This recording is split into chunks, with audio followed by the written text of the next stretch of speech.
Now this question comes from Las Vegas, Nevada. Is heating up of the UV gel a problem for other nail professionals, or is it just me? Well, I've discussed this issue before, and those replies can be found using the instant answer search feature on my website. Check it out. It's a great way to find information very quickly. Now I will say this. Heating is a problem that occurs far too often and should be avoided. When any chemical reaction releases heat, this is called an exothermic reaction, or an exotherm for short. An exotherm can be very significant and even damaging, as I've talked about before in this video series. Now I hear about this problem all the time, and it was always my chief concern when developing any type of artificial nail coating, because this can happen with any and all artificial nail coatings that cure. Not nail polish, of course, but the types that cure. They can definitely release exotherms, and I know of no exception. That's the nature of the chemistry involved, and it's unavoidable. But that doesn't mean that exotherms can't be minimized and controlled, as they can spiral out of control. So we need to control them and keep them from spiraling out of control and minimize them. When properly controlled, an exotherm can be a useful way to ensure a more thorough and complete curing of the nail coating. Exotherms can be controlled and minimized if a nail coating is carefully and responsibly formulated by somebody who's skilled in the art of development of these type of products.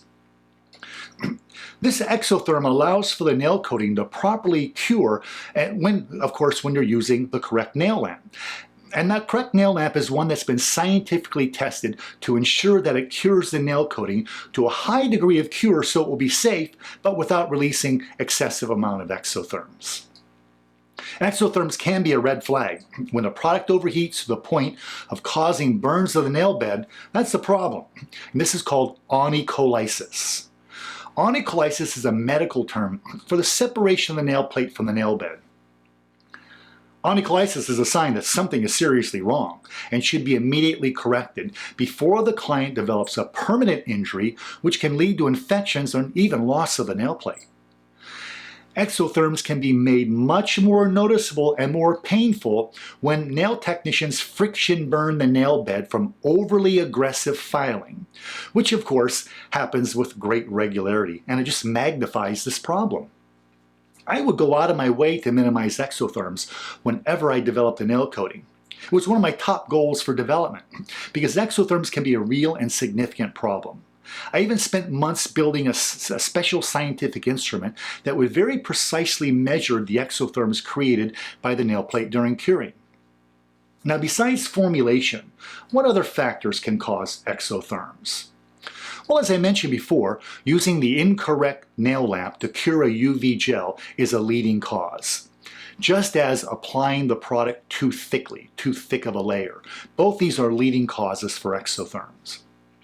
For instance, LED lamps emit more UV than traditional nail lamps. So when used with a nail coating not designed for use with an LED UV nail lamp, well, this can lead to significant overheating and nail burns that can lead to onycholysis. The thicker the applied coating, also, the more heat that will be released during cure. Another common reason has nothing to do with the formula, but everything to do with overfiling. When the nail plate is filed too aggressively, or a heavy hand is used to file the nail plate, this can friction burn the nail bed and make that nail bed even more sensitive.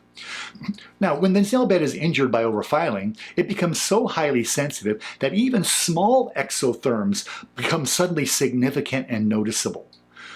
So avoid overfiling, of course. One of these issues that I've discussed here is the most likely reason for excessive heating or the client feeling it. So these are the first places you should look when you're trying to prevent this potentially harmful condition.